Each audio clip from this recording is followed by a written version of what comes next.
A warm welcome to the souls listening in the quiet of the night. Another day has breathed its last. Outside, the city has softened its voice, sinking into a gentle hush.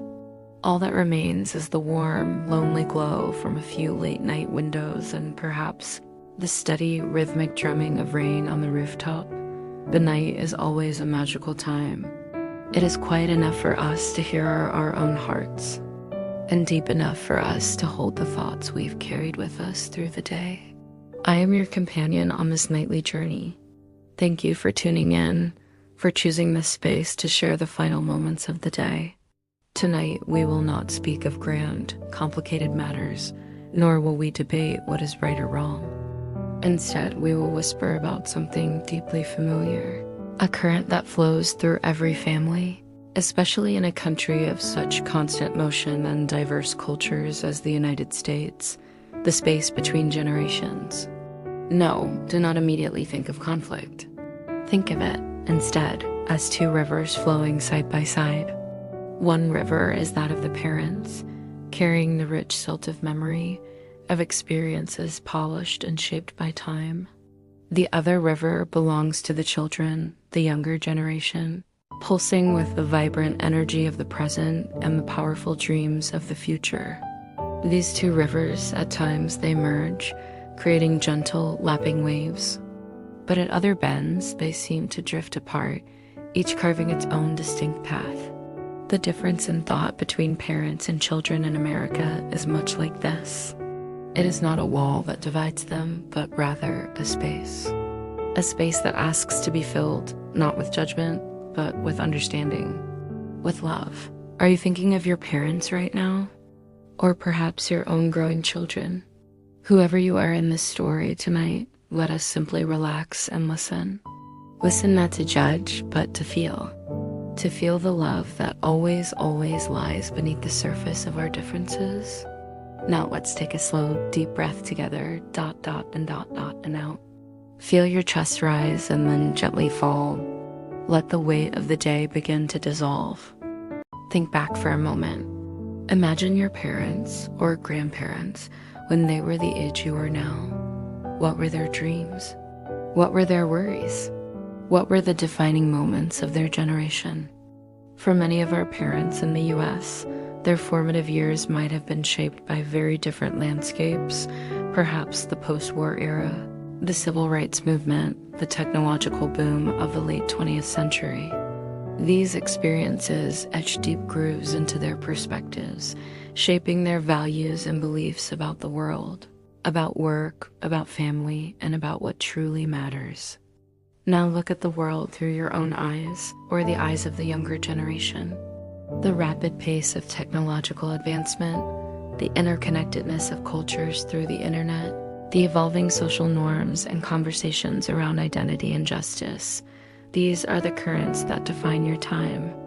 The challenges and opportunities you face are often vastly different from those your parents encountered. It's natural, isn't it, for these differing contexts to lead to differing viewpoints?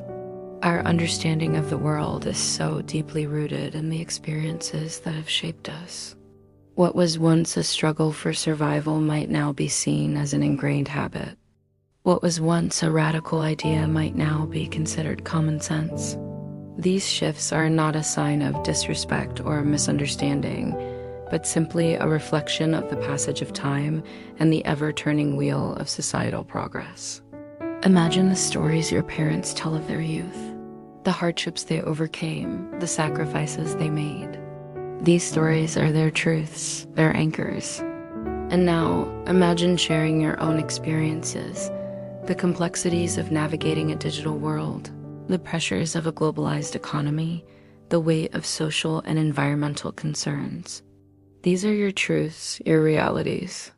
The space between these truths is where understanding can begin to bloom. It's about recognizing that each perspective holds value, that each is a product of its own unique journey through time. It's about listening to the echoes of yesterday in our parents' voices and acknowledging the whispers of tomorrow in the dreams of the younger generation. Let your thoughts drift like clouds in the night sky. Allow yourself to simply observe these differences without judgment, with a gentle curiosity. Now, let us gently turn our gaze from the world of well-worn paths and solid ground to the world of the young. If their parents' lives were often built like a sturdy house with a clear blueprint school, a steady career, marriage, a home, the lives of today's youth in America often feel more like navigating a vast open field or flowing down a digital stream. They are the first generation to grow up with the whole world in their pocket. The internet is not just a tool for them. It is an environment, the very air they breathe. Imagine that for a moment. Their friendships can be forged across continents through a screen. Their search for identity happens not just in their local community, but in the boundless echo chamber of social media, with its curated perfection and its endless scroll. This creates a pressure to be seen, to be unique, to be successful that is constant and deeply personal. The definition of success itself has begun to shift. The dream of a 9-to-5 job for life, once the bedrock of security, can sometimes feel like a cage to a generation that values experiences over possessions. They might choose the uncertainty of freelance work for the freedom it brings. They might delay buying a house to spend money on travel, on learning, on connecting with the world in a way that feels more immediate, more real. This isn't a rejection of their parents' values. It's an adaptation. They carry different weights in their backpacks.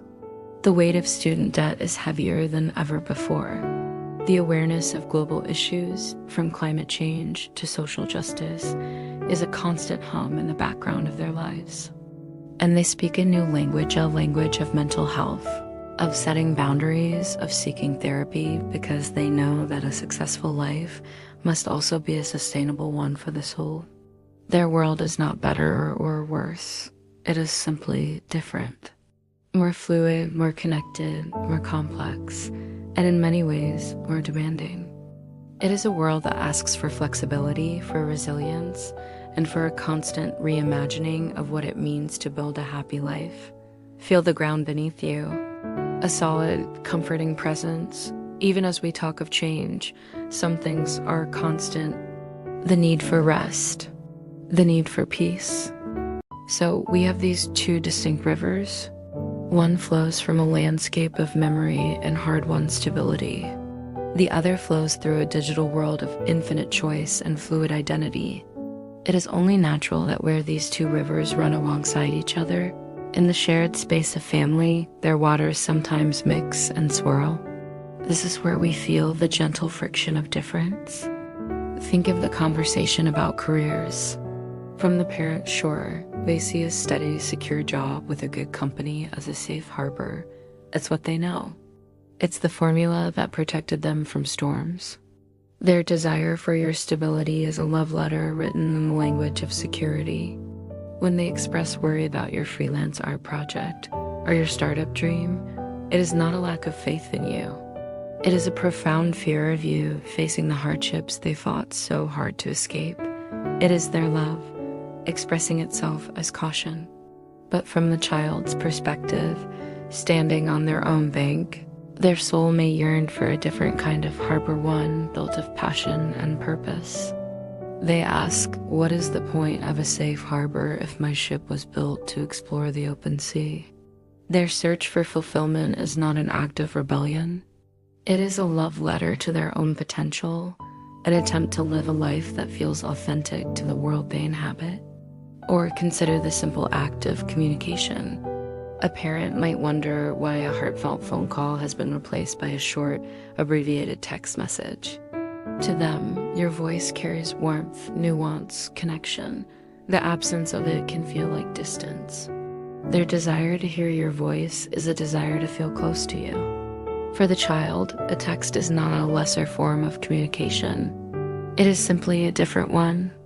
It's a quick, low-pressure way to say, I'm thinking of you, amidst a busy day.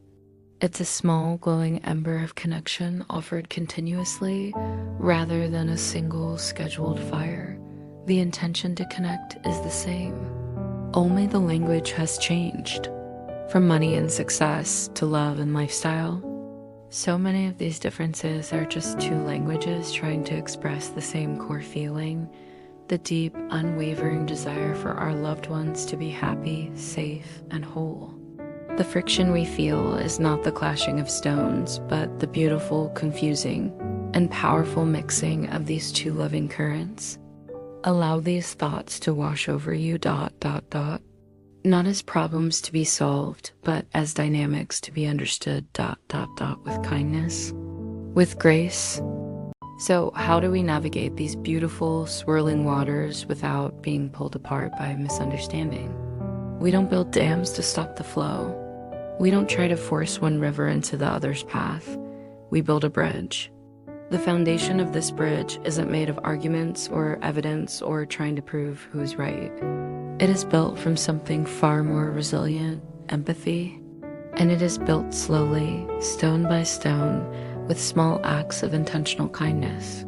If you are the one standing on the bank of the younger river, the next time you speak with your parents, try laying a stone. Ask them a question about their life before you. Ask about their first job, the one that paid so little but taught them so much.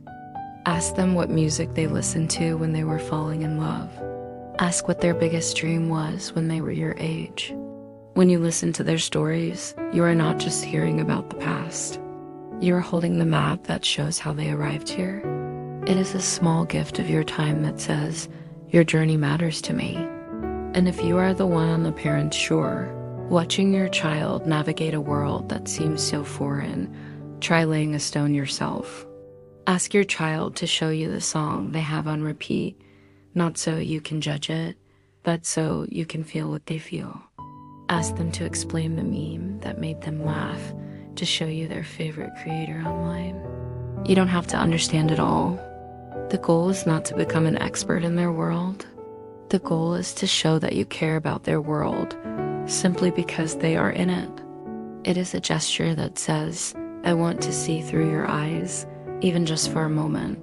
Each question asked with genuine curiosity, each story listened to with an open heart, is another stone placed carefully on that bridge. Beneath the different clothes we wear, the different music we hear, and the different paths we walk, lies a shared human heart. The parent wants to know their sacrifices were meaningful and that their child is safe. The child wants to know that their authentic self is seen, valued, and loved. The bridge of empathy is where these two fundamental truths can finally meet and embrace. Feel that bridge in your mind, solid and strong. A pathway, not a wall. Connecting two shores with light and with love. And so our journey together tonight comes to a gentle close. We have stood on the banks of two different rivers. We have felt the swirl of their waters, and we have imagined a bridge of light and empathy connecting them. The goal was never to erase the differences. A family is not a single, solid color. It is a rich and complex tapestry, woven with threads of different textures and different hues. There are the strong, resilient threads of the past, carrying stories of sacrifice and survival. And there are the bright, vibrant threads of the present, shimmering with new dreams and new ways of being. It is the weaving of these threads together that creates a pattern of breathtaking beauty and depth. The tension between them is what gives the fabric its strength. Tonight, as you prepare for sleep, let go of the need to solve, to fix, or to understand everything at once. Instead, imagine a quiet harbor. The last of the rain has stopped. The air is cool and clean. The water is calm and still, reflecting the soft light of the stars. In this harbor, two ships are docked side by side. One is a sturdy wooden vessel, its sails rich with the stories of 1,000 voyages and weathered by many storms. The other is sleek and modern, its compass aligned to constellations its predecessor never knew, its engine humming with a quiet new energy. They are not in a race. They are not at odds. They are simply resting together in the safety of the same harbor, under the same peaceful night sky. Each is beautiful. Each is worthy. Each has its own journey. This harbor is in your heart. It is a space of love large enough to hold both the past and the future. It's a place to honor your parents' journey and to cherish your own. A place to respect the wisdom of experience and to celebrate the courage of new beginnings. Now, let the gentle rocking of the water in this harbor soothe you. Let your breathing be slow and deep. Feel your muscles soften and release. Letting go of the day, letting go of all worry. Your thoughts can drift away now, ... like little paper boats floating out onto a calm, moonlit sea. The differences will be there tomorrow. The conversations will continue, but for tonight, there is only peace. There is only the quiet, unbreakable truth that beneath it all, there is love. May your dreams be gentle tonight. May they be filled with kindness and understanding. And may you awaken with a heart that is rested and ready to love. I am your companion on this nightly journey. Thank you for sharing this space with me. Good night, ... Sleep well.